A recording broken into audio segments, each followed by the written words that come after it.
এই ভিডিওটি দেখা শেষ হলে মেহেরবানি করে সবার সাথে শেয়ার করবেন। বাংলাদেশের ওপর কোনো দেশ আক্রমণ করলেই সেই বহিঃশত্রুকে শাসাতে এগিয়ে আসবে সৌদি আরব, তুরস্ক এবং পাকিস্তান। তুরস্ক দেবে ড্রোন, ইলেকট্রনিক ওয়ারফেয়ার ও স্টিলথ ফাইটারের স্যাটেলাইট প্রযুক্তি, পাকিস্তান যোগাবে সেনাবল ও গোলাবারুদ, আর সৌদি বহন করবে যুদ্ধের সমস্ত জ্বালানি, লজিস্টিক ও তহবিলের ব্যয়ভার। সম্প্রতি সৌদি আরবের পবিত্র মক্কা নগরীতে স্বাক্ষরিত মক্কা যৌথ প্রতিরক্ষা চুক্তি বা মক্কা প্যাক্টে নাম লেখাতে পারলে এসব প্রতিরক্ষা সুবিধা পাবে বাংলাদেশ। চলতি বছরের আগস্টে স্বাক্ষরিত এই ত্রিদেশীয় প্রতিরক্ষা জোটে বাংলাদেশের সম্ভাব্য যোগদানের খবরে ইতোমধ্যেই শুরু হয়েছে ব্যাপক তোলপাড়। আন্তর্জাতিক ভূ রাজনীতিতে উকি দিচ্ছে নতুন সমীকরণ। কিন্তু এই জোটে বাংলাদেশের অন্তর্ভুক্তির মূল সূত্রটি আসলে কোথায়?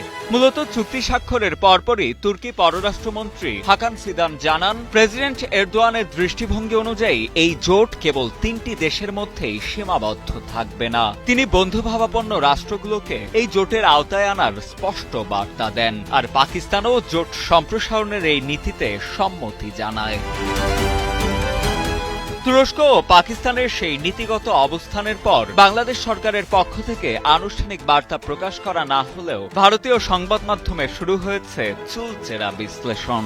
কারণ একমুখী নির্ভরতা কাটিয়ে বাংলাদেশ ফার্স্ট নীতির আলোকে নতুন কোনো আন্তর্জাতিক প্রতিরক্ষা অক্ষে ঢাকার যুক্ত হওয়ার সম্ভাবনাকে দক্ষিণ এশিয়ার রাজনৈতিক ও সামরিক ভারসাম্যে বড়সড় পরিবর্তন হিসেবেই দেখা হচ্ছে। বাংলাদেশের সংবিধানের 25 ও 63 অনুচ্ছেদের বাধ্যবাধকতার কারণে সামরিক জোটের সরাসরি সম্পৃক্ততার কৌশলগত জটিলতা থাকলেও প্রস্তাবিত মক্কা জোটের প্রযুক্তি ও অর্থনৈতিক সহযোগিতায় অংশ নেয়ার সুযোগ তৈরি হয়েছে ঢাকার সামনে। সামরিক বাধ্যবাধকতা এড়িয়ে এ ধরনের প্রতিরক্ষা জোটের অংশীদারিত্বকে বাংলাদেশের কৌশলগত ও অর্থনৈতিক সক্ষমতা বাড়ানোর ঐতিহাসিক সুযোগ হিসেবেই বিবেচনা করছেন বিশ্লেষকেরা। সাজিদ আনিল, ডেস্ক রিপোর্ট, সময়ের আলো।